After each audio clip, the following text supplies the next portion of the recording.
Well, I have to say, I am so pleased to be here. I have waited 10 years to tell this story. I remember after 9/11 when my CIA handler, Richard Fuse, told me that there really wasn't going to be much of a 9/11 investigation. And we were going to try to keep the people calm. That's what he said. We're going to keep them calm. And I said, what do you mean? He said, well, we don't really need them to know everything that we were doing before 9/11. And I said, well, why? What do you think what do you think's going to happen when they find out that you didn't tell them the truth? Why don't you just tell them the truth right now? And he said, well, that's not really what they want to do. So I had, I had different ideas. I will tell you straight off the bat that right after 9/11, my CIA handler received a $13 million payoff from the 9/11 investigation that was supposed to be money used for the Iraqi, to secure Iraq's cooperation. And I ended up getting indicted on the Patriot Act. I was the second non-Arab American ever indicted on the Patriot Act after Jose Padilla.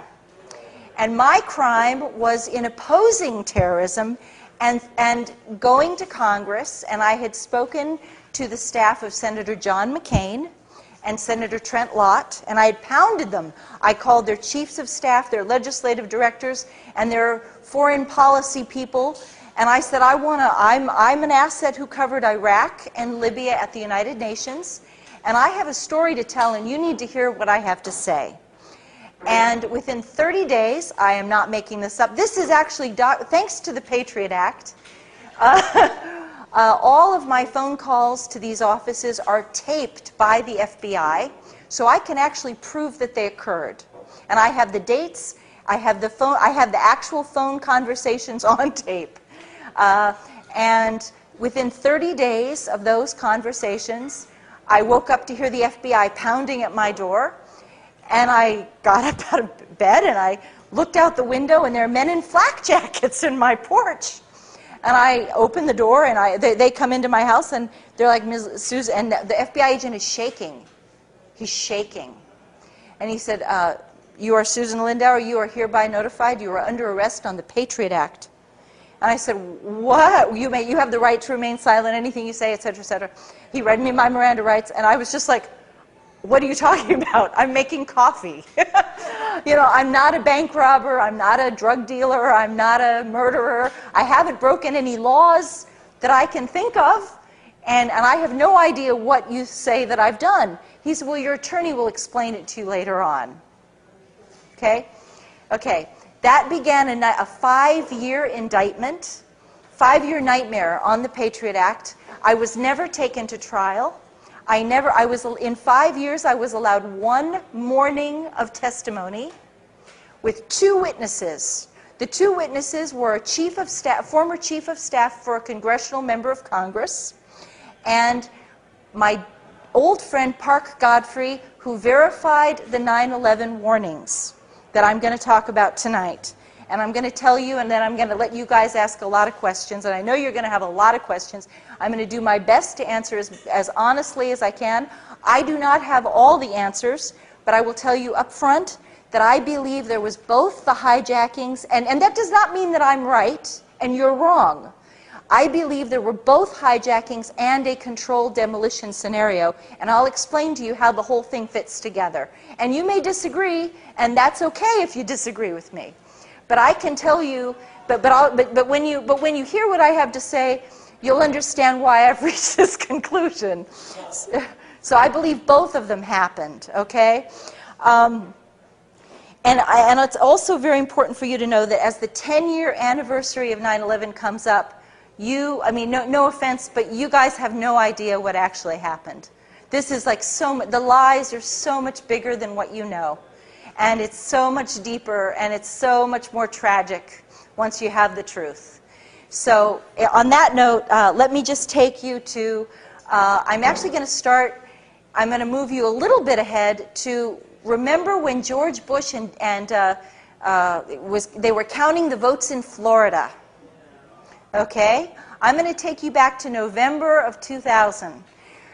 They had not yet declared that George Bush had won the election. I was having meetings with the full knowledge and permission of the CIA with Iraq's ambassador to the United Nations on resuming the weapons inspections. It is very important for you to understand that this story with the 9/11 also ties in deeply to what happened with Iraq. And contrary to everything you were told, the Iraqis were not resistant to weapons inspections. They had a comprehensive agenda. The CIA had already a comprehensive agenda for resolving the entire conflict without war at all. And it involved weapons inspections, cooperation with anti-terrorism, and major financial contracts for U.S. corporations, and oil. And this would be developed over a period of time. But we already had, by November of 2000, we already had an agreement with the Iraqi government. We had a framework agreement that was, at that point it was undefined, not so well defined, and we had to make it defined. But they had already consented to all of these things. They wanted peace with us. And so by February of 2001, the Iraqis had agreed to invite the FBI to send a task force into Baghdad with authorization to conduct terrorism investigations and to make arrests of terror suspects. This is very important for you to understand. So this is like the background of what you have to know. Okay, in April of 2001, I was summoned to this is already happening. The Comprehensive Peace Framework, those discussions are already underway. And I am, at this point, the chief asset covering the Iraqi embassy and the Libya house, both of them, I do both of them, and Yemen and Syria and Egypt and Malaysia. But Iraq and Libya are my primary countries. And so I'm a back channel, which means that the U.S. government gives me messages to give the Iraqis, and then the Iraqis give me messages to give to Washington. So I know everything. Every single conversation is going through me. And I can tell you that in April of 2001, I was summoned to my CIA handler, Dr. Richard Fuse, and he said he had a message for me to deliver to New York at the earliest possible convenience. And the message was this: we are looking for information on a conspiracy to hijack airplanes. We expect the target to be the World Trade Center. We think they're going to fly the airplanes into the World Trade Center. And we want the Iraqis to provide it's called actionable intelligence. Actionable intelligence is a name, an airport hub, a flight number, something that's going to help us identify who they are, where they're meeting, what their nationalities are, anything like this. And he gives me a message, and he says, we want this information, and I want you to tell the Iraqis that if they fail to give us this information, and if it is later determined that they knew the information and they did not give it to us, then the United States is prepared to go to war with Iraq. Okay, this is April of 2001. Well, I went up to New York, and we were in the middle of these great negotiations. We already had an invitation. From February of 2001, we have an invitation for the FBI to come to Baghdad. So I go up to New York. I'm very pleasant. I'm very polite. There's no reason to be nasty with these people. They want peace. I say, hey, could you please send a message to Baghdad? We'd like this information. If you come across anything, Saddam had been one of our best sources on terrorism throughout the 1990s. Iraq hated terrorism because they believed that they hated Islamic jihadis. He did. Whether you like Saddam or not, whether you hate Saddam or not, he hated Islamic conservatives. He was convinced that they would take advantage of the crumbling of authority in Baghdad under the sanctions, and that they would then try to overturn his government, and the poverty of the people from the sanctions would fuel this problem, would help overturn his government. So he wanted to help us at every turn keep these people, from becoming too powerful. Okay, and so we knew this. So when I go to New York in April of 2001, I'm very friendly, and I say, hey, look, could you send the message to Baghdad? Let them know we're looking for this. Thanks. And the message from the Iraqis in April of 2001 is, hey, send the FBI. We've already agreed to send we've already invited you to send the FBI. Come on. Tell them, just bring them on. Sure. Wow, you didn't know that, did you? Okay, so I go back to Washington, and I get a phone call from Richard. He said, come down to my office. I want to hear what they said. I go down, I said, oh, I was real polite. Yeah, I gave him the message, sure. He said, I didn't tell you to be nice. I told you to tell those, this is going to be on television, right? This is going to be like, okay, well, I'll soft pedal what he said.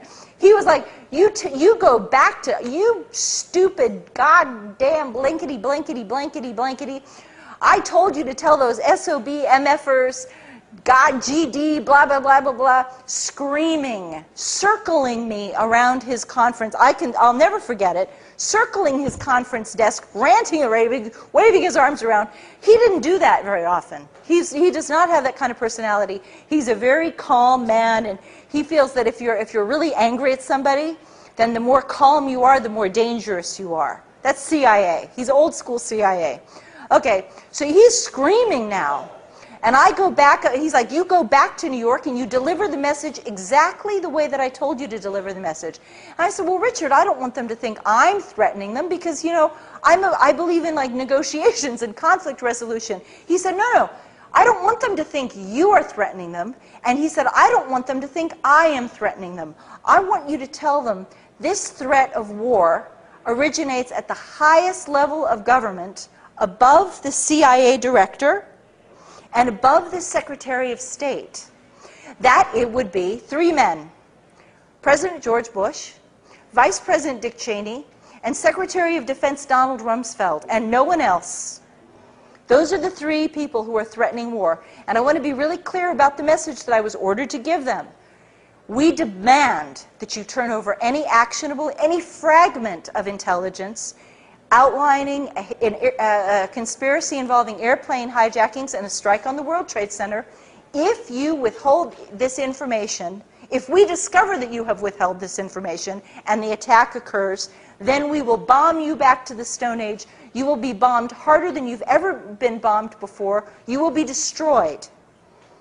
You've never been hit the way we're going to hit you now. Okay, so I went up and I delivered that message. This is May of 2001. In June and July, practically every single week, my CIA handler, Dr. Richard Fuse, and I talked about 9/11. And it was very clear that the intelligence community was being prepped for 2 things. One, to expect airplane hijackings. Now, I have to be honest with you, because I know a lot of you are interested in the controlled demolition. They prepped us to expect the airplane hijackings. They told us about it. Like my CIA handler demanded that Iraq had to give us this, and they insisted that if it happened, there would be dire consequences. Now, what you're going to see in my book, and we have more copies of my book outside. We've got more here too. There was something else going on that summer that was really beautiful. This peace framework that we had been working on was magnificent. It was turning out just glorious for a peace dividend. The Iraqis were now offering the weapons inspections, which of course the United States had very rigorous standards for the weapons inspections. Iraq was offering cooperation with anti-terrorism to allow the FBI to go in. And Iraq started to offer a lot more. A lot more came on the table. By June and July of 2001, Iraq was offering the United States preferential contracts. Now think about the economy today. Preferential contracts for the United States corporations on telecommunications, healthcare, hospital equipment, pharmaceuticals, transportation. Iraq offered to buy 1 million American manufactured automobiles every year for 10 years. Think of what that would have done to the economy. Yeah. Think about non-dual use factory production. And all of this was because the CIA was like, you know, if we're going to give up these darn sanctions, we're going to we're going to take a pound of flesh with it. They had no, you know, and whether you like the CIA or not, and most of you, 99% of you don't like the CIA, I realize that, of course. But the CIA was doing what it's supposed to do, whether you like it or not. They were taking care of what is in the best interest of the United States government, with the best interest of the United States economy, and they were not going to let Iraq punish the United States. And I hated the sanctions. I was doing this because I hated the sanctions.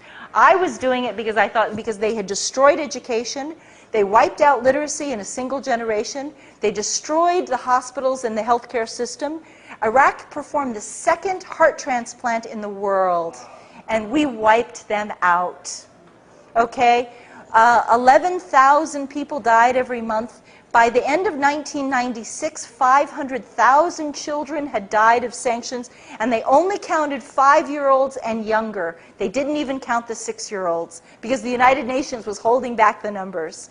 And after that report in December of 96, they stopped counting it. The United Nations never published another report on the deaths. So frequently what you will hear is that only 500,000 children died, but in fact they continued to die, and approximately 1 million children died.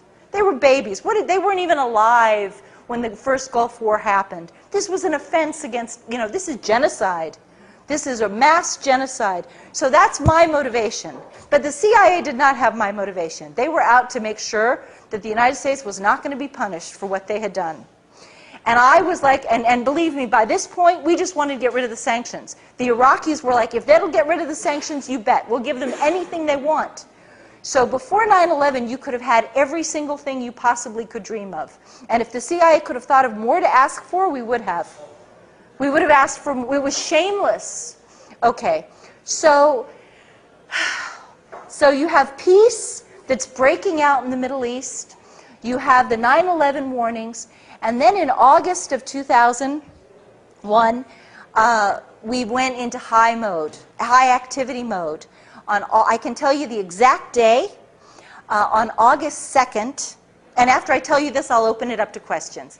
On August 2nd was the Senate nomination hearings for Robert Mueller to head the FBI. He was going to be the FBI director. And I was on the phone with my CIA handler, Richard Fuse, and I said, there's not one single terrorism investigation this man hasn't thrown. Oops. That's okay. He threw the Oklahoma City bombing investigation. He threw Lockerbie. And I said, this man should not be the FBI director when this next attack occurs. And Richard Fuse said to me, my God, what if there is no FBI director when this happens? I said, do you think it's that soon? Do you think the attack is imminent? He said, oh yeah. He said, it's absolutely just in the next couple of weeks. He said, I don't want, and I said, well, God, Richard, I'll go back to New York right now, and I'll pump the Iraqis and see if they've got anything from Baghdad. I'll see if they have any news for us. And he said, oh my God, Susan, do not go back to New York City. It's too dangerous. We are expecting the use of a miniature thermonuclear device. And they were not afraid that I was going to be hurt by like falling debris in the World Trade Center. I wasn't going to be at the World Trade Center. They were afraid of radiation contamination, like the winds blowing the radioactive stuff. And that's what he was like, don't go up there. We're expecting mass casualties. And I said, well, Richard, you know, I'll go up the day after. This was I can tell you the exact day. It was a Thursday. And I said, I will go up to New York on Saturday and I'll report to you on Monday, and we'll just find out if the Iraqis have anything to give us. I went up to New York. The Iraqis said, ain't got nothing. We don't know. We don't know anything about this. You keep telling us about this. The only way we know about it is because you're talking about it. But we don't have any information to give you. And if we did, we understand the consequences. We know that if we don't help you, you're going to go to war with us if you think we did. And if there was anything we could give you, we would do it. So I go back and I report that on August 6th. On August 6th, there is a memo to the president telling him that this is a high security threat, that it is an emergency level, that it's imminent. Okay. At my meeting with Richard Fuse does something very important. He tells me that because of my direct contacts with Iraq and Libya, I should be the one. I am perfectly positioned, because everyone likes to think that Iraq and Libya are involved in terrorism to begin with. I should be the one to contact U.S. Attorney General John Ashcroft's office. And I should tell them that we're looking for what's called an emergency broadcast alert across all agencies, seeking any fragment of intelligence involving airplane hijackings and a strike on the World Trade Center, identified specifically. And I make that phone call. My conversation was refused is August 6th. Probably August 7th, August 8th, I call them. And immediately I talk to I have a private phone number. See, you guys couldn't get this number, but I have it, okay? I have the number inside the Attorney General's office. I'm not calling a switchboard. I'm calling his private staff, okay? I'm calling his government liaison office. No, that's not true. I call his private internal office. There are about 20 members of his private staff. His legislative director is there, his government relations person is there, but I call inside that office. And they give me the office for the phone number for the Office of Counterterrorism. They say, repeat exactly what you just told us and tell them. I am told that John Ashcroft said, oh, those CIA people keep talking about terrorism, and they keep talking about this darn airplane hijacking, and they're so paranoid, and why do they keep bugging us about it? That's what I'm told they said. But I did what I did. And when I did that, I apparently tripped some wires, because it denied the White House, it denied the Justice Department and the Attorney General's office of deniability, plausible deniability. And that's very important. And that is why they came after me so hard and tried to destroy me utterly, because they could not admit to you that we had absolutely anticipated this thing. We knew it was going to happen exactly as it did go down, with one exception. And here's where and then I'm going to finish this, and then I'll open the floor to questions. What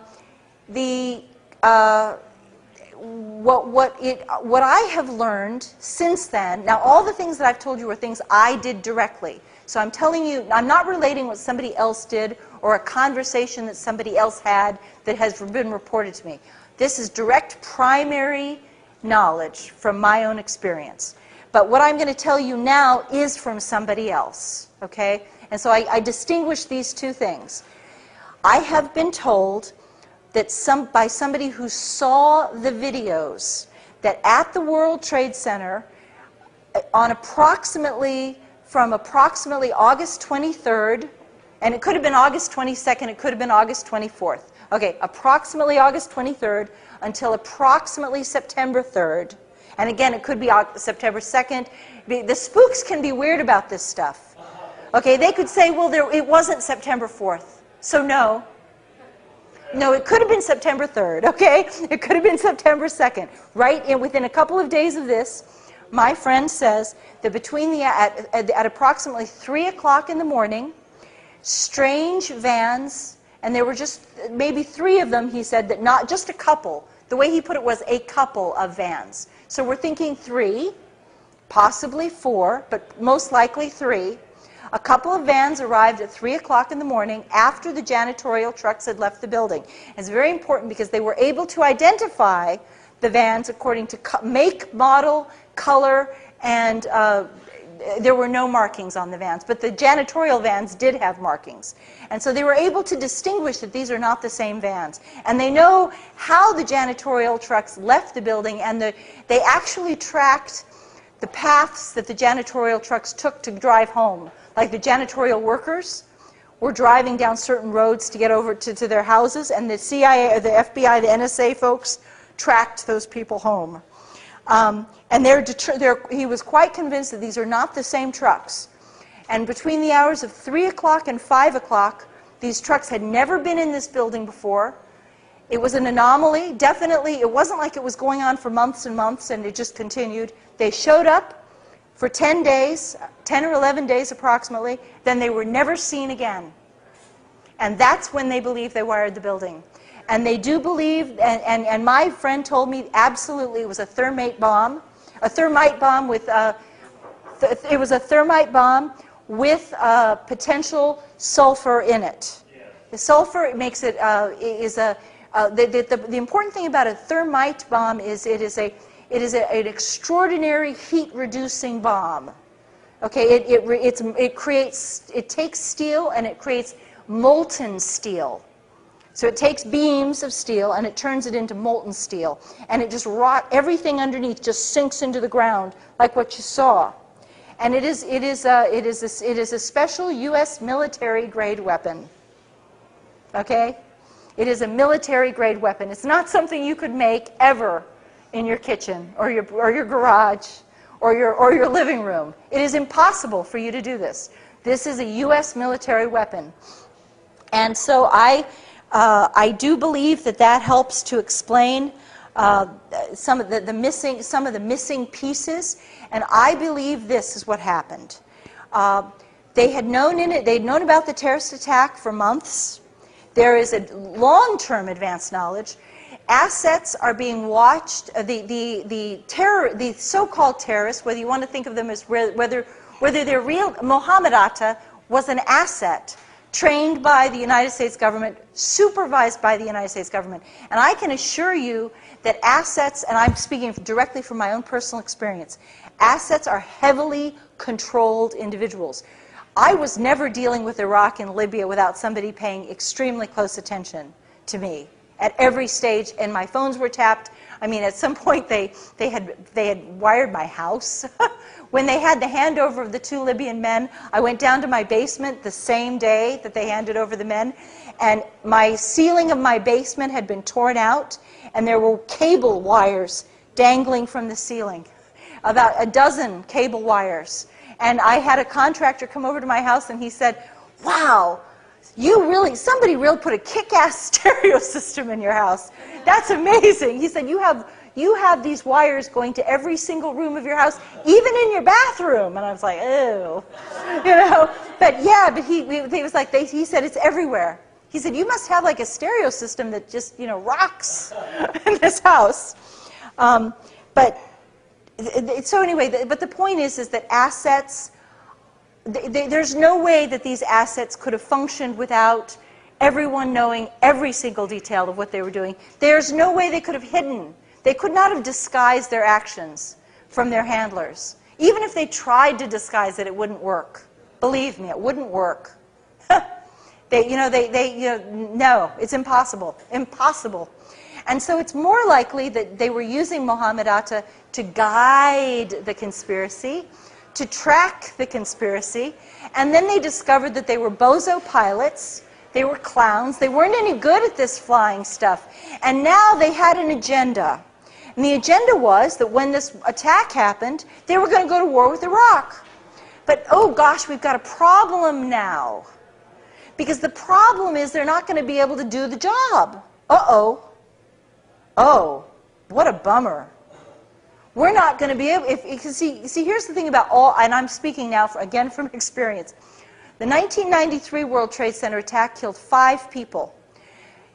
The bombing of the USS Cole killed 12 people. And once the smoke clears and the catastrophe, the chaos is over, and the noise is done, it's pretty, it's like, it's all, there's not a lot of damage that would certainly not enough that would allow a government, a pro-war cabal, to throw itself into a new war with Iraq, which they wanted to do. They'd already decided to do it. And so that is the motivation. The thing is, there can never be any police officer will tell you, there is no crime without a motive and opportunity. And we had both. So it's not like they just spontaneously wired the World Trade Center. They knew it was coming, and they wanted to make sure that they had maximum damage when it hit. They knew they were going to use the airplanes as the cover to demolish the building. So it's not, a lot of people in the 9/11 truth community have gotten kind of, at first, when I first broke this news, they were like, a lot of people attacked me, and they said, you're saying there were airplane hijackings. No, there was a demolition. And I'm like saying, no, there's both of it. Both things happened. They knew this, they knew the airplanes were going to be hijacked, so they used it as a cover to guarantee maximum destruction because they already knew the consequence of war. So, there you are. Sure. And okay, yeah. I forget what you said that your job was. You're a go-between. I was what's called an asset. Right. Okay. I was an intelligence asset. I was supervised by handlers for the CIA and the Defense Intelligence Agency. I was not covert. I was covert from your end. Like you guys, the American people had no idea that President Clinton had opened up a back channel because they didn't want you all to know this. But in fact, from the very first meetings that I have at the Iraqi embassy and the Libyan embassy, they were told who I was. They knew that I was a passionate anti-sanctions activist and passionately anti-war. I hated the first Gulf War, I protested the Gulf War, and I wanted to do anything that I could to try to create a communications. They couldn't have a formal communications because of the sanctions. They were officially on the pariah list, and yet they had to have some kind of communications and discussion in order to on terrorism specifically. So my question is, you were a back channel between everybody. I find it odd that your boss doesn't talk to the people in the administration. Oh, they did. They send you over there to yell at people. Well, tell them. I think that he did. I know that he did. I know that he did. Well, what he did was, I believe, and I could be wrong about this, but I believe that he contributed to the White House memo on the presidential directive instruction request. There's a formal term for that. I'm afraid I don't know I can't remember off the top of my head what it is. He did contribute to that, and he had vastly more information than I did. I was getting all my knowledge from him. But the fact that we needed fast turnaround on this because we thought the attack was within a couple of weeks. In fact, the attack didn't occur for this was August 6th, and it occurred over a month later. But we thought that the attack could come as early as, the 3rd or 4th week of August. We thought it was imminent. And so, well, he probably did also. Everybody was doing it. See, this is the thing that, no offense, but there was so much discussion about this attack. Everybody was talking about it. George Tenet had some meetings. Other analysts had meetings at the White House that Condoleezza Rice has conveniently pretended didn't happen. But there was a lot of knowledge, and the fact that I would be able to get the Attorney General's attention, the staff attention, by saying I'm in direct contact with Iraq. That's kind of like a bona fide thing that in the CIA. That's they call it bona fide. More information to them is better. Yeah, exactly. We were, and it wasn't like a supervisory thing. At that point, they wanted someone with direct contact, because I had direct contact with the events, and I could cite that and say, you need to listen to me, because I spoke with the Iraqis on Saturday, and I need to tell you this. You see what I mean? So I'm sure he also did. I know he did other things too. Okay. In the course of your talk, what I haven't heard is any real evidence that there was a genuine jihadi plot. Maybe that's in your book, but you haven't said anything to show me that such a plot existed. In fact, the impression I get from the evidence that you presented about what your bosses were talking about and what was going on in the U.S. government is that the U.S. government was trying to create a predictive situation with this attack. Yes. Which, in my opinion, could well have been the sum and substance of the attack. And that, as I said, I haven't seen anything that you said that shows me that there was a genuine jihadi plot. This is a very good question because it's really questionable that there was a jihadi plot. I do believe there were hijackers. Now, I have to tell you that I do believe there were hijackers. On the other hand, I know that the people that they did identify were assets. Okay? They worked for the United States government. And they were the men who were identified as the hijackers were not jihadis. They were not devoutly religious men. They went to strip clubs, they drank alcohol, they smoked cigarettes, they chased women. Real deep, authentic jihadis would do none of that. They were, you know, and so it's really curious to me as to what and I don't have an answer for you, unfortunately, but what their final minutes must have been on this earth. What did they think they were doing? I truly do not know. I don't know if they thought it was just a training exercise. I don't know if they thought, I just don't know. But I do not believe they were real jihadis. One other point. You say that there was a point in midsummer 2001 when the CIA and elements in the U.S. government may have become concerned that having planned this event and prepared for it, that the alleged jihadi pilots weren't going to be able to accomplish the goal. Yeah. Well, now, according to the official version of 9/11, they did accomplish the goal of flying the airplanes into the buildings. And so, do you think that the CIA made a mistake and underestimated the talent of these pilots? Well, here's the thing. They did fly into the building, of course, they did. And they could have been on automatic pilot. That makes sense. We know that there was a heightened GPS and heightened cell phone activity that is very unusual. Usually the GPS only works it doesn't work at certain altitudes. And at a scale of like 1 to 10, the GPS signal was working at a 10. Whereas ordinarily it might work at a 4. See? And so something was helping boost, and it had to be boosted. It couldn't have just spontaneously done this on its own. Something had to be boosting the GPS signal. And it's just a matter of scientific requirement that it had to be boosted, and it was. The cell phone was the same thing. Some people have tried to say that the cell phone conversations did not happen. I do believe they did happen. I do believe that people got through to their spouses. But again, you see that it had to be there had to be some technological boost for it to be done. And I think that the hijackers got a lot of help. They got a lot of help. Okay. Oh. My general view is sort of what I'm asking is, that's what I thought actually happened, was it was both, the planes and the demolition bombs. Yeah. But without a lot of information, that's just what seemed to make sense.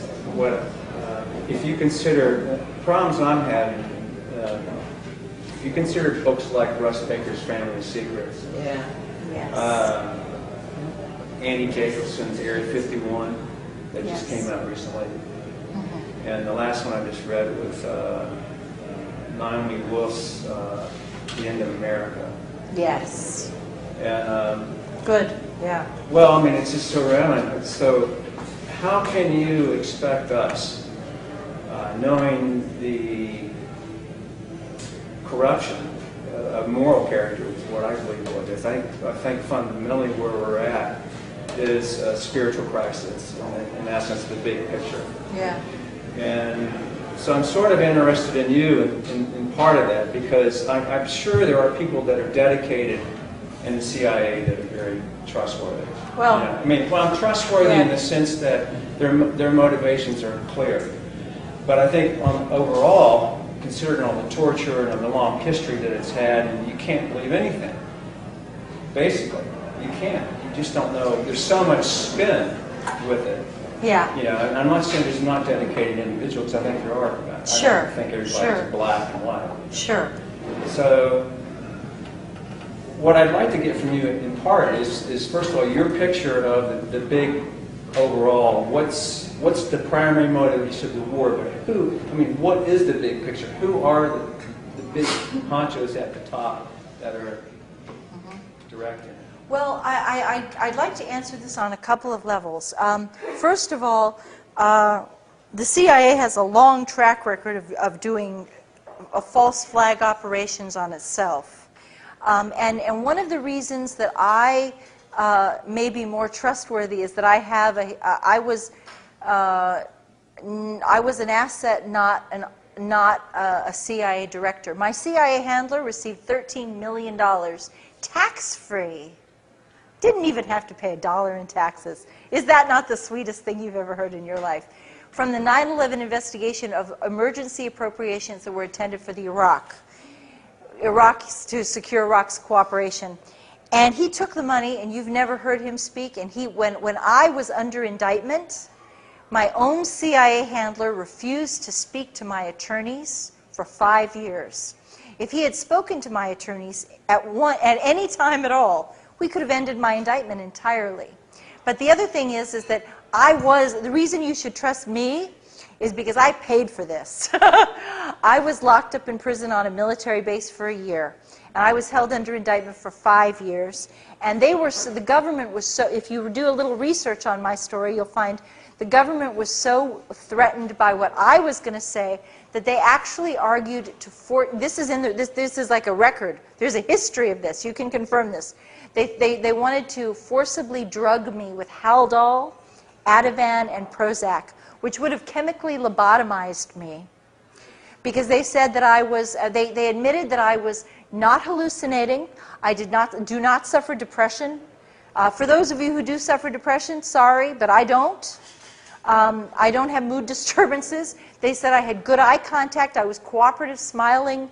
They could not identify anything wrong with me except that I argued that my defense was I had worked in anti-terrorism for 9 years, and I warned about 9/11, and my team warned about 9/11. And they were like, they tried to detain me up to 10 years. They actually petitioned the court for the right, on the Patriot Act, for the right to detain me up to 10 years in prison with no trial and no hearing.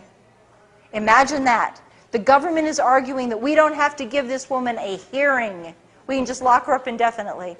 And I was the test case on this, and it was horrible. And they wanted to lock me up and forcibly drug me at the same time so that I would be so destroyed. They told the judge that they had no idea how long my cure was going to take, but they wanted it. Why weren't you drugged? The judge in my case was Michael Mukasey. Michael Mukasey later became U.S. Attorney General, and I fought so hard, and my beloved companion, sweet, wonderful Jay Fields, who died of cancer, unfortunately, never lived to see me exonerated. He fought in the blogs, and he fought on alternative radio, because the corporate media refused to cover my story. They didn't want to tell you what was going on. They said that they implied very strongly that I was a religious maniac. And I do believe in God, and I have a spiritual life, yes, I do, but I'm not a religious maniac. I guess a religious maniac would be someone like the Elizabeth Smart rapist, kidnapper, who went into court and was like spouting religious stuff and was standing up and singing hymns in court, stuff like that. They wanted me to. Yeah, it was, and when they realized that there was actually I call it my Amnesty International moment. They had already. The Justice Department had already petitioned to forcibly drug me, and I was waiting for a decision. And one morning, I was locked up in prison at this point. I had been held on Carswell Air Force Base for 8 months, and then I was moved to the Metropolitan Correctional Center in New York for 4 months. And one morning, at 5:30 in the morning, the guard wakes me up, he shakes me, he said, "You're going to court today." And I'm like weeping. I'm thinking that they've got the decision and they're going to like send me back to Carswell to be drugged, and I'm hysterical. I was absolutely hysterical. And I get into the courtroom, and I'm in a holding cage that's about the size of this table. And they come in, my attorney comes in, and he says, "Oh my God, someone has started a blog on your case, and people are writing your judge. They're writing Judge Mukasey. You got to tell your friend to stop doing this." I was like, "Never, no, no way." And I was like, "We are and literally I grabbed the bars. I was like, "We are never going to stop. We are going to fight to defend this Constitution. You are breaking the law. And we are never going to shut up until this is done." You can tell that crooked prosecutor that he can just go to hell, because we're going to keep talking until, you're never going to shut me up now. This was a mistake. This was a huge mistake that they did this to me. And we went in, and the judge was like, so. And at that point, Jay had published psych records. After my arrest, I had been ordered to have this actually saved me. I had been ordered to attend weekly psychology meetings. I had never had any psychological problems, and I had a year's worth of documentation saying that I suffered no mental illness, no depression, no psychosis, no mania, no nothing, no mood disturbances. And these are in the back of my book, so you can actually look at this stuff for yourself, and you can see the papers with your own eyes. And you can read them. The judge was like, "Well, this is extraordinary. You're telling me this woman is incompetent and she's suffering from this grave mental illness, and yet she has all these records which are on the bloody internet. Why are these papers not in my courtroom?" And the judge was like, "This is just not going to happen." And at that point, I was saved, because the judge was like, "This woman is not cooperative." If I had been cooperative, they would have done it. If I had been passive, they would have done it. But I'm a fighter, and they still wouldn't give me a hearing. And I know how to fight. I'm an activist and an asset. Believe me, I know how to fight. And it was like the Patriot Act was so hideous, so big, so powerful, that there was nothing that they were going to let it break through. But Judge Mukasey also did the financial case on the 9/11, the insurance claims for 9/11. For Larry Silverstein, who went to his synagogue. They both attend the same synagogue. Yeah. Cozy. Very cozy.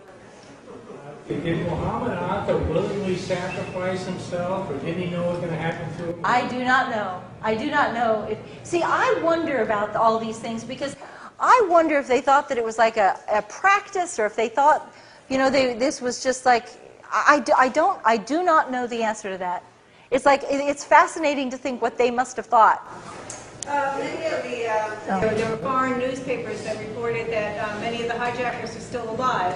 Yes. I think 6 or 7 of them were reported. One is a pilot for the Saudi Arabian Airlines. I believe one lives in Los Angeles. So there was all this, and then there was the report That's true. Mohammed, yeah. So it doesn't make sense that there were these hijackers that hijacked planes. Obviously something is wrong with this story. Yeah. These people are still alive. I wonder though if it was those. Yeah. I don't have as an asset. This may frustrate. This is probably going to frustrate you. I'm trained to stop where I have. It's very much compartmentalized, and there are certain things that I know from my own direct personal experience that I can tell you, and then there are other things that I'm taught just to draw a line. And it may drive you crazy, but there's some things that I cannot answer because I don't know. And as an asset, I'm told to stop, and always to distinguish what I actually know from what I don't know. And that's one of the things I don't know. Sorry, but I do believe there were hijackings. But to hold on to the story that they were hijacking. Well, I do do believe hijackers alive. I don't know this. Well, but we don't necessarily know who the hijackers were. We also have other information that some of the serial numbers of the planes were located several years later, as the planes are still in existence.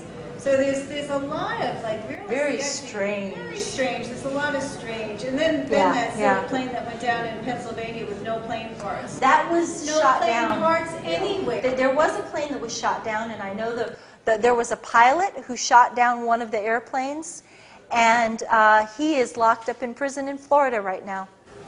What's his name? I don't know. I could get it for you. I will get it for you. I'm sorry. I've been told his name before, and I'm actually doing a radio interview with Michael Herzog tomorrow, who's the one who told me about the guy. And I will get that information, and I will pass it to our friend over here, and we'll get that to you. Because he needs help. The last I heard, he was still in, it could be that, I hope he's been released, but the last, and he may have been released by now, but the last I heard he was still in prison, and if he is still in prison, it'd be awfully nice if you guys could help him. Who's to gain, who's to lose? You know what I'm Well, saying? I believe, I mean, the tragedy was that it was so, before 9/11 ever happened, they already knew about this peace framework. And they already knew that they could have, the United States would receive no punishments at all or no punishments. They would not face any problems because of the years of support for the sanctions. The Iraqis wanted the sanctions off so badly that they were going to give the United States everything that they could have wanted. So this is even going on before 9/11 happens. And they were going to give them, 1 million American-made automobiles every year. Telecommunications, that would be satellites, phone, TV, the CIA could have been, snooping through all the Middle East phone conversations. It was crazy what they lost. Healthcare, hospital equipment, pharmaceuticals, just on and on, just amazing things. So you're tying that Oil. to corporatism? Yeah, they could have had everything, even oil. And the only group that wasn't going to benefit was the military-industrial complex. Because this would have been peace. This would have been a very prosperous peace. Believe me, the CIA was driving a hard bargain. Anything that we could think to add, and I have to say, again, I'm anti-sanctions, so I know that a lot of people would say, well, that's not fair to do to the Iraqis, and I agree with you. I agree with you. But it was what the CIA wanted, and they were going to have every single thing that they could think to get. And they wanted, and at the same time, we all knew that it would have to be tremendous to appease George Bush, because he was out for, the Daddy Bush fantasy, this delusion. It was a delusion. But the one group that was not going to benefit was the military-industrial complex. And they were going to be the big losers in this whole thing. They were not going to be able to have their wars. They were not going to be able to sell their military weapons systems. The $400 billion, we wouldn't need all for this equipment or that equipment. They wouldn't need any of it. And so they were the losers, and they were just too powerful. Okay, this isn't actually a question, but a brief comment. Okay. We were talking about the Pennsylvania Flight 93 crash, alleged crash. Yeah. And I just want to say that anyone can claim to have, any pilot could claim to have shot down the airliner. That's easy to claim something like that, but did it happen? And I just want to point out that not only was there no plane debris at the alleged crash site, but neither was there a debris field anywhere else. And we know from incidents like Lockerbie that when a plane blows over land, it leaves a debris field. But there was no debris field to be shown. Well, it's also the Pentagon. It's also the Pentagon. I do not believe that the Pentagon was hit by an airplane. I mean, they're saying all that debris suddenly was magically just removed. There was no airplane there either. So it's, there's still a lot of questions about 9/11 that I cannot answer for you, and I'm sorry. I wish these are good questions you're asking. And it's not like I'm trying to blow you off. There's just some things I don't know. But hopefully I'm going to give you enough new information that you'll be able to, put some more pieces of it together. You mentioned your compartmentalized structure of the agency. Yeah. And I think that's pretty well understood how one person can be sitting here working on a project, the next person's there, and they can't, they're not allowed to really look at what the other one's doing. In light of that, I think you're probably aware that it's been documented there were somewhere in the neighborhood of 25 military drills running on 9/11. Yes. That is absolutely unprecedented. Not only that, September 10th to not only that, there was one drill that was specifically on a hijacking that was exactly the scenario that we're told transpired, and it's you've probably studied Webster Griffin Tarpley's analysis of this 9/11 synthetic terror made in USA. How he breaks this down very convincingly, I believe, that the operation was conduited through the drills, and certain people were doing certain things, and probably likely didn't even know that they were involved in an operation this big. Yes. And couldn't share information because of this compartmentalization. And I'm just wondering if you've had an opportunity to talk after all of your ordeal with anybody else who was able to confirm any of this. Well, I will tell you that the 9/11 conspiracy is based on something called Project Bojinka. And are you all familiar with Project Bojinka?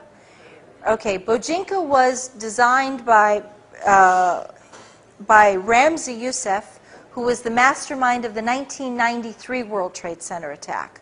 And he conceived that in his grand scheme, 11 airplanes would be hijacked and would strike different targets all over the United States. The World Trade Center would be one, and then they would hit the White House, they'd hit the Justice Department, they'd also hit like Chicago, they'd hit Los Angeles, and throughout the whole country there'd be strikes. And the military discovered this when they found, or the CIA discovered this when they arrested Ramzi Youssef in the Philippines in 1995, and they found the blueprint for this 9/11, what became the 9/11 attack, on his computer. Okay, and he called it Project Bojinka. And at that point, the military began to run simulated counter strategies for what you would do if there was an airplane hijacking scenario that was attacking various targets throughout the United States. And one of the targets was the Pentagon. And then the Pentagon said it was too outrageous that nobody would actually attack the Pentagon this way, so maybe they should drop the Pentagon scenario, so they did. But even though they had rehearsed Project Bojinka, on 9/11, on September 10th through September 12th, NORAD was on high alert doing military exercises because allegedly the former Soviet Union, the Russians, were doing their military exercises, so we timed our military exercises allegedly to theirs. And they were supposed to be on heightened alert just in the course of practice. They were supposed to be on heightened alert for any invasion of sovereignty of airspace, sovereign airspace, on those dates.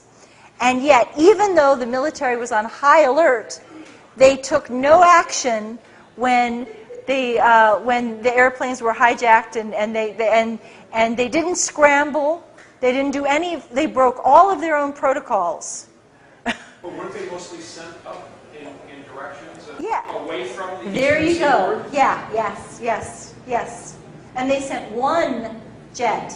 They turned one jet around and sent it after one fighter to go track down. They were already on drills and exercises that had already taken them out and basically left the eastern seaboard undefended. And this is supposed to be the smartest military in the world, right? Yeah. There you go. Any consequences for anybody for And yeah, exactly. Well, it was embarrassment. Well, I'm talking like, putting someone into prison or something like this. Other than me and the guy who was allegedly flying the plane that was involved in the shooting down 93, who they don't want you to know about, who was held in prison for a couple of years at least, and I don't know if he's out or not. I mean, they gave him a real hard time. So, yeah. Susan, could you remind me again what the sanctions were for in Iran? And two questions. And then I just wanted to get clear about what you were arrested for. Good. The sanctions were on to punish Iraq for allegedly having weapons of mass destruction, and they said that they would keep the sanctions on Iraq until all weapons of mass destruction were confirmed to have been destroyed.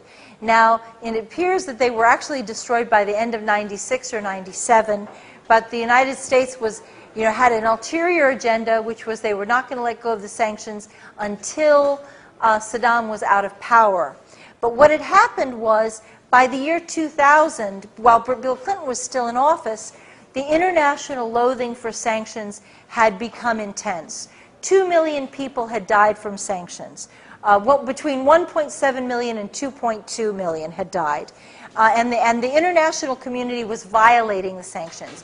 The German pilots were and Jordanian pilots were, and actually it was coming from all over Europe. Germany was the first, and they had pilots fly humanitarian supplies over the air, through sovereign airspace, and land at Baghdad airport, and then a whole bunch of other countries followed suit, and they were all like, we're not going to do this. This is wrong, it is immoral, it is a crime against humanity, and we recognize that. And so at that point, the CIA, I wanted to do it, but at that point, the CIA knew that they were losing control of the situation and that they better step in and do something. And I wanted to end the sanctions, so I was glad the pilots were doing this. But the CIA was very, very expedient. It was politically expedient. They were losing control of the situation. They wanted to take back their power.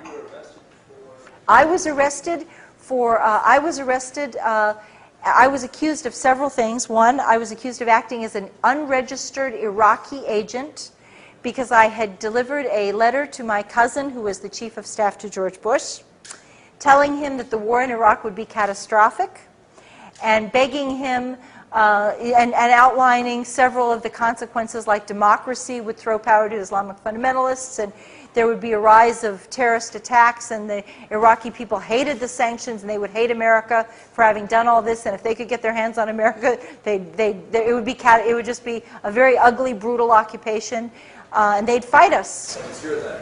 That was my letter. I went to jail for that. And they also accused me of they called it unlawful financial transactions. I was accused, I'm not making this up, of allegedly eating 3 lunches, I'm not making this up, 3 lunches with Iraqi diplomats totaling $92.92. We have the receipts. And they called that a felony. I was accused there were secret charges against me, which we have deduced. We were never allowed to know what they were. See, on the Patriot Act, let me just tell you a little bit, because I think this is a good opportunity to explain. When I was indicted, under the Patriot Act, they're allowed to have secret charges and secret evidence and secret grand jury testimony. This is very much, the Patriot Act is modeled on the pretty much verbatim, in many page upon page, identical to the old communist criminal, let's see, I guess it's the Soviet, let's see, there's a long name for it, the Soviet Criminal Act, which set up the KGB apparatus and allowed people to make accusations against their neighbors without identifying themselves. And it set up the whole Gulag system. And the Patriot Act is modeled on that Soviet law, the Soviet Criminal Act. And it's almost verbatim to what that is. So, I mean, this is a really scary, scary law. But I was accused of, like, possibly, in the secret charges, we believe the secret charges was that I received a book from the Iraqis that was a book on depleted uranium, and that was considered classified because if we were to tell American soldiers about the health risks and the rise of cancer rates and birth defects, then it might demoralize American soldiers. Okay? And another thing is that Saddam's government tried, I'm not making this up, another secret charge was that we believe, because I know what I was doing in the periods when of these, like, they'd have a date, and I would know approximately what I was doing on that date. And so another one was that the Iraqis tried to give the Bush administration several $100 $100,000 in campaign contributions, so that during the presidential election, because they wanted to show that they wanted to be friends with America. And I had reported that to my defense intelligence handler. He was like, holy shit, you got to tell the Iraqis not to do this. You got to make them not do this. And because it reminded them all of the Asian fundraising crisis under Clinton. And he said, don't they watch C-SPAN? Don't they know they're not supposed to do this? And he said, you go back and you tell them that if we find out they gave money to the Republican Party in this campaign, we're going to bomb them. We're going to, you know, but see, at this point, Iraq had been bombed so many times, you couldn't threaten them with bombing anymore because they'd already been attacked. How are you going to like impress on people who, oh, you're going to bomb us again? Okay, sure, you know. So. This is kind of a rewind to earlier in the talk. 20 minutes. But I just wanted to know how you knew that Muhammad Atta was a CIA asset. That's been very well established. They've admitted that he was a CIA asset. So could you send me to like a reference or something so I'd be able to verify that? Can you find something? I will find a reference for you and give it to these guys and yeah, sure. I'll get you some references on that. But it has been verified that he was. And he received some military training too. Sorry. So, you know, look on the audience here. We're pretty old. Do you go to I'm sorry. I'm sorry. That's okay. I'm sorry. Do you go to universities or high schools, or because, you know, young people can steer things up, you know, and do some major changes, you know? Do you do that, or they say no, you can? Well, actually, I've really just started doing this because my book came out just 6 months ago. And so I've done a lot of radio, and I've done a lot of blogging, and which is more youth, I guess, more younger. I don't know if that's not fair. That's not really fair to say that it's younger people. But I do a lot of radio and a lot of people, a lot of new media stuff. How about college campuses? Yeah. I would love to do that. I would love to do that. If I can get, this is really my first kind of book tour. So, but I would love to go to college campuses. I'm just kind of figuring out how to do it. Because part of the problem is the corporate media will not cover my story at all. Even when I was locked up in prison, one of my favorite stories, I know you guys all love Amy Goodman, but Amy Goodman told Amy Goodman, oh, okay. Yeah, well, you gotta hear what she did to me. When I was locked up, my boyfriend called her and talked to her producers and said, please, you know, Susan is the cousin of the chief of staff to the president. She covered the Iraqi embassy. She warned about 9/11. She's locked up on a military base on the Patriot Act, and they're refusing to give her a hearing.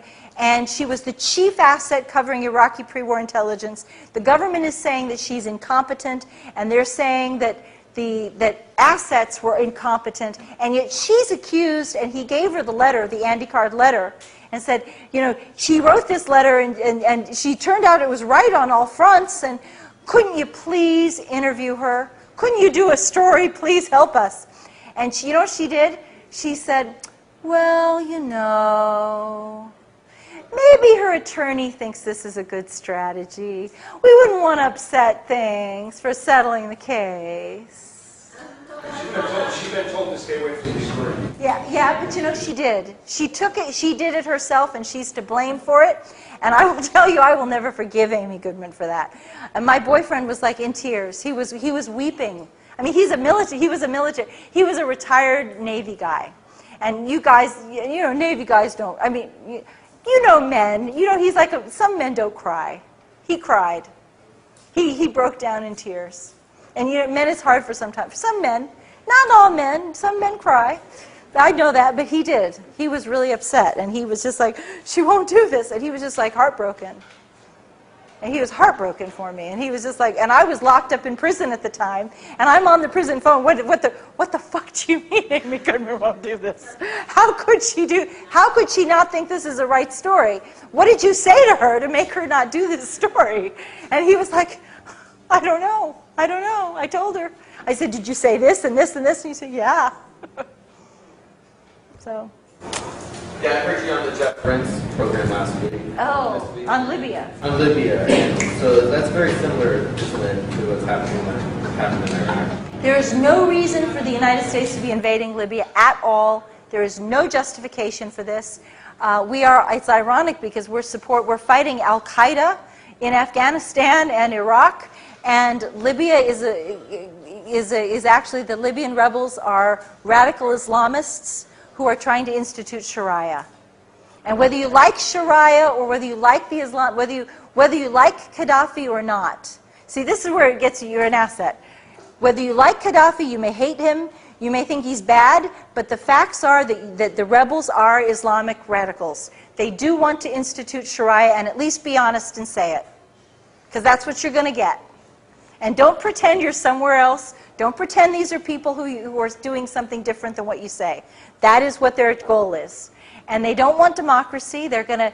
Gaddafi has been in power for 41 years, and I know it's time for change, but he has also had a tremendous track record on women's rights. They do not have to wear the abaya. They are free not to get married if they don't want to. They are free to get, women are free to get divorces if they want. And when we talk about Sharia, what I mean is that the Libyan rebels want the women to wear the burqa. An abaya is the burqa where they cover their hair and stuff. They don't have to do that now. They're going to have to do it in the future. They do not want the women to have the right to reject marriage proposals. Under Gaddafi's government, they have an imam actually visits the women before marriage and sits with them privately, which is really unheard of, and makes sure that the women are not being pressured into a marriage. And if the young woman says that she is being pressured, the imam is, under the law of Libya, the imam has to protect the woman from the abuse of the relatives. And so he has to give her a chance to reject the marriage when nobody is there to pressure her to do it. Because this is what happens in Islamic families. Is it NATO facing defeat? Right now there is a counter coup going on in Libya, in Benghazi, and there's all kinds of dramatic stuff that's happening. So Gaddafi's calling in strikes on each other. Yeah, that's right. That's right. Yeah, that's true. So, but it's still, it's you know, so.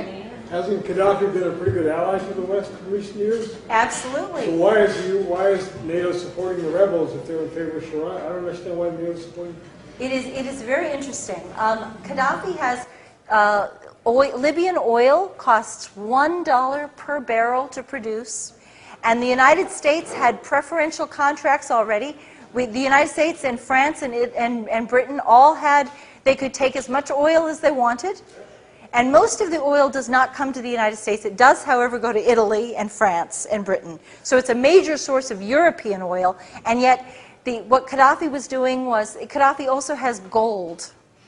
And I think it's very interesting that we have this major financial crisis, and now we're attacking a country that has both oil and a huge private reserve of gold on its own land, and like 500, I would have to double check this fact, but it's like 500 tons of gold in its bank vaults. 143. 143, I stand corrected. 143 tons of gold, correct? Something like that. And we're trying to take their gold and their oil. And it's so dirty, it's a dirty fight, and it's just... Why would these radical fundamentalists want to let us have the oil and the gold once they win? Well, you should be in Washington. That's the kind of thing that makes sense. But that's what the Americans are choosing to believe, that they're going to have this sweetheart deal. And I am agreeing with you. I think that as soon as they get in, they're going to say, too bad. It's like, and privately, I get emails from some of these, because they know me, that they know that I'm out there, I'm against the rebels. And they do send me, I do get emails that are very nasty emails. And they said, do you really think we'll sell out and give you our gold for free? Do you really think we're going to do that? And I'm like, well, I think that Hillary Clinton thinks you're going to do it. And I think that David Cameron in Britain thinks you're going to do it. And also, I do have documentation that Israel has promised. I actually have an Israeli military document, okay, in Hebrew that I've had translated. And it says that the Israelis are, and Okay, this is just what it says. That this is a primary document, and I have, it says that Israel will provide financial support to the rebels in exchange for a military base in Libya, in the Green Mountains, and that they call it, the military base will be called One by One. And the Green Mountains is close to where the gold is, which I find very interesting. So. I just have a brief point about. Okay. There's one woman who's had her hand Oh, all night. okay. Sorry, I'm sorry. Please. And I'm a woman.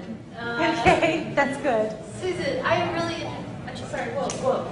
I'm very interested in your constitution, how you're dealing with all of this. I've been really impressed with all the interviews I've heard, and how you seem to be like a really grounded, confident, yet buoyant person. And I don't know, just hearing what you have, like a sense of humor and a sense of irony. I like to think I have that, but how do people go through what you've gone through? Like all, are people we know being called into grand jury, being put into what's that detention called with the communication center detention? That is a very scary. And Bradley Manning, like when it gets that bad, like how can we be sure that people can still stand up and talk like you are today? Well, I'll tell you, when I was locked up in Carswell, I cried every day. And not when I first went in. I was there supposedly, when I first went in, I was told it was going to be 4 months and then I'd be released. And the first 4 months, I was okay. Because I was like, I'm going to get out of this, and I'm going to tell, and boy, am I going to have a story to tell, and they're not going to shut me up. But when they refused to release me, and I realized that I was not going home, and at that point, they dropped the bomb on me that they were trying to hold me indefinitely. And only when I thought I was going to be held indefinitely. And then that continued for another 8 months. I became absolutely terrified out of my mind.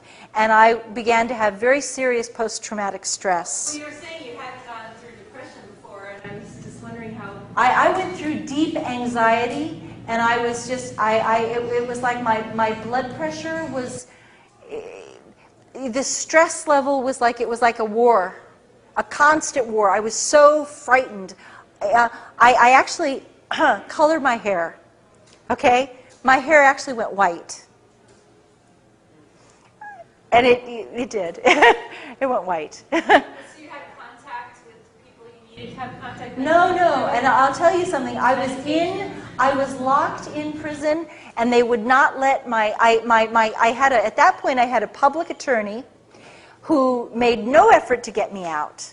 And my uncle, who, God bless his heart, lived in Illinois, was driving 700 miles. He was an attorney, though. He had 40 years of experience in corporate law.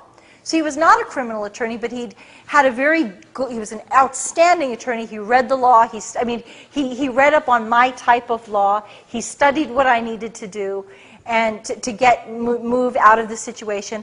And he made 3 efforts to see me. But because I was locked up in what they call now they're calling a communications center. Yeah, scary people.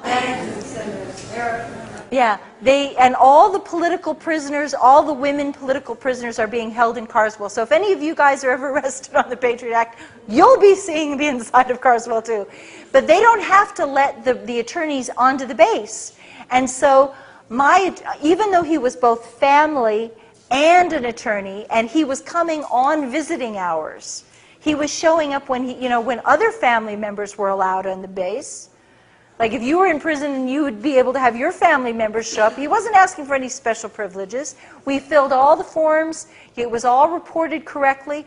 He would show up at the base, and they would say, "You're going to see that Iraqi agent. You are not coming into our base. No, there is no prison here."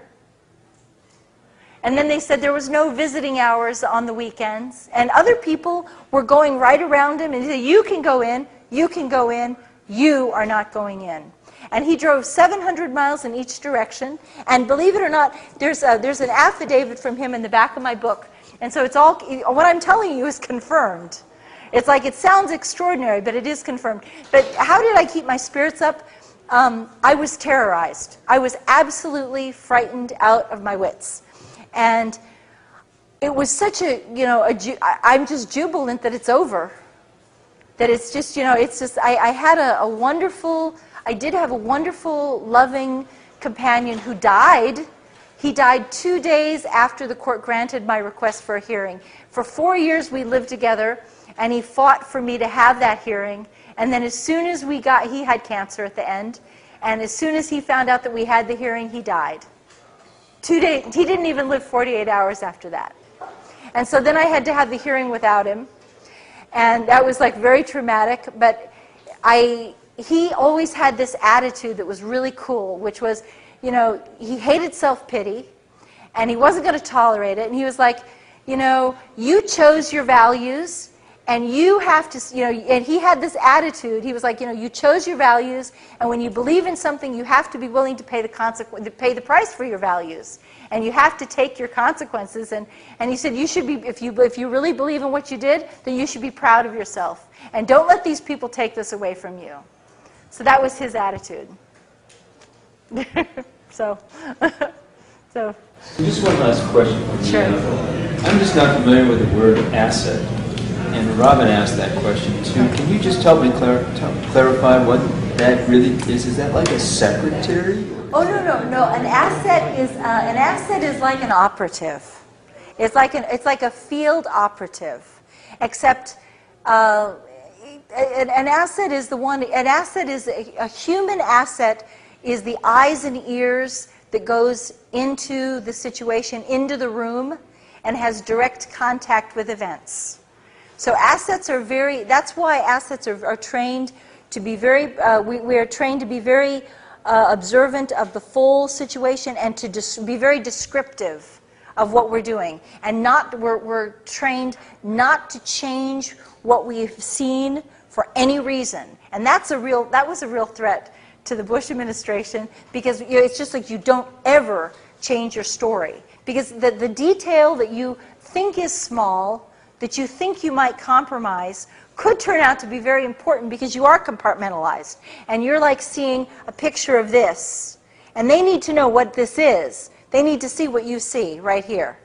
Even if you don't know what's over there or what's over there, they have to know that this here that you're reporting is as accurate and precise as possible. It's a spot. Yeah. Except that basically, with the exception in this situation, that the Libyans and the Iraqis both knew who I was from the first day that we went in. And the reason that the Libyans knew immediately, once I told the Libyans, it was over. I mean, you can't ever take it back. And that was that my CIA handler, Dr. Richard Fuse, was involved in the Lockerbie case, and he wanted to be a witness testifying in the Lockerbie case. And so we were starting, before I ever went to the Iraqis, we started talks for the Lockerbie trial with Libya, and we wanted the Libyans to know that if they would accept the trial, that his testimony would help exonerate their people. So then I had to tell them who I was. And so they knew, but I remember the first conversation I had with Mr. Amara at the Libyan embassy. He's like, we want to know why you are here.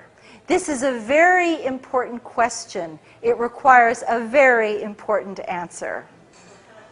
And so he was like, we want to know, what the heck are you doing? Because people just didn't, in 1995, when I established contact with the Libya House, people just didn't wander into the Libya House. Believe me. And if I had not been an asset, the FBI would have arrested me the minute I came out of there. So they were told not to touch me. So.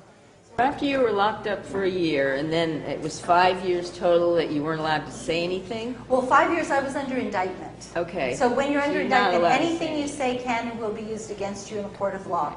However, what they had done was very clever, because when I was released from prison, the corporate media told everybody I was crazy. I had been declared, quote, incompetent to stand trial. And so I must be, there must be something really wrong with me, so most people wouldn't listen to what I had to say anyway. So what happened for the next 4 years? And then did anybody say anything when you were starting to come out with this? And have you ever heard from anybody at your Mr. whatever his name is at the CIA again? Well, very good questions. I was actually under indictment for 18 months before I got sent to prison, and then I was held for a year. So when I'm released from prison, that's actually the halfway mark of my case. Then I found another attorney, and it took him about another 18 months. It took try to understand what I'm saying to you. 2.5 years I'm under indictment, and I'm released from prison.